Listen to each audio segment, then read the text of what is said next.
अगर यस और नो का कार्ड है तो एब्सोल्युटली नो है। नो है, हाँ। नंबर टू, क्योंकि आप इसमें अगर आप देखोगे तो क्या है कि ब्लैकिश एनर्जी है, तो मतलब नो हो गया। इसका व्यक्ति का अगर आप चेहरा देखोगे तो कंकाल है, मतलब मुर्दा, मुर्दा लोग जो होते हैं। तो यानी कि ये नो क्यों है? नो इसलिए है क्योंकि ये जो भी व्यक्ति आपसे क्वेश्चन कर रहा है वो अपने पास्ट में उलझा हुआ है, अपने भूतकाल से अभी निकला नहीं। वो चाहे रिलेशनशिप हो, चाहे वो कार्य का हो, चाहे वो कुछ भी हो, वो अपने उस भूतकाल में इतना उलझा हुआ है, अपने पास्ट में इतना उलझा हुआ है अभी तक, कि वो सब कुछ होते हुए भी, राजा होते हुए भी, वो उसके सामने मजबूर होके खड़ा है। अगर ये अपने इस पास्ट से निकल जाता है, जो इसका पास्ट है, तो इसको इधर जो सूरज उगता हुआ है, तो इधर प्रोस्पेरिटी भी मिलेगी, हैप्पीनेस भी मिलेगी और सक्सेस भी मिलेगी।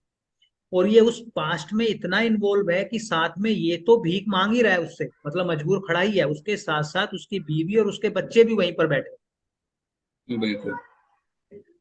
और अगर ये किसी की पर्सनैलिटी पे आया, तो ये बंदा इतना क्रूर भी हो सकता है कि ये सबको मिटा दे, क्योंकि डेथ का कार्ड है।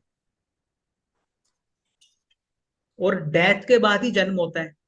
तो जब आप इस जन्म होता पास्ट से निकलोगे, तभी नई शुरुआत होगी। जब तक आप इस पास्ट में रहोगे, तब तक आप इसी राजा की तरह हाथ फैलाए भिख मंगे की तरह आप खड़े रहोगे। ठीक है जी।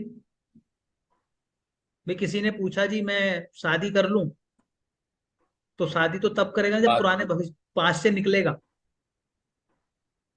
वरना तो वो भी खराब हो जाएगा मामला। तीसरा, अगर ये कार्ड के सीक्वेंस में, मान लो हम 3 कार्ड या 5 कार्ड या 10 कार्ड जितने भी निकाल रहे हैं सिचुएशन के हिसाब से, अगर ये एंड में आ रहा है, तो अल्टीमेटली खत्म होगा सब कुछ, एंड का रिजल्ट हो गया, डेथ हो गई। लेकिन अगर स्टार्टिंग में आता है और इसको फॉलो करते हुए आगे अच्छे कार्ड आते हैं, तो मतलब पुराना जो है वो खत्म हो रहा है और ट्रांसफॉर्मेशन हो रहा है आपके जीवन में। तो ट्रांसफॉर्मेशन भी यही देगा। लेकिन पास्ट से, जो आपका पास्ट है, जो आपकी जो भी चीज है, चाहे वो करियर को लेके आप डिस्टर्ब रहे हो, चाहे आप रिलेशनशिप को लेके रहे हो, उससे आपको बाहर आना ही पड़ेगा, तभी आपको सक्सेस, प्रोस्पेरिटी, हैप्पीनेस मिलेगी। जब तक आप उसमें इन्वॉल्व रहोगे, तब तक आपको कुछ नहीं मिलेगा। क्लियर?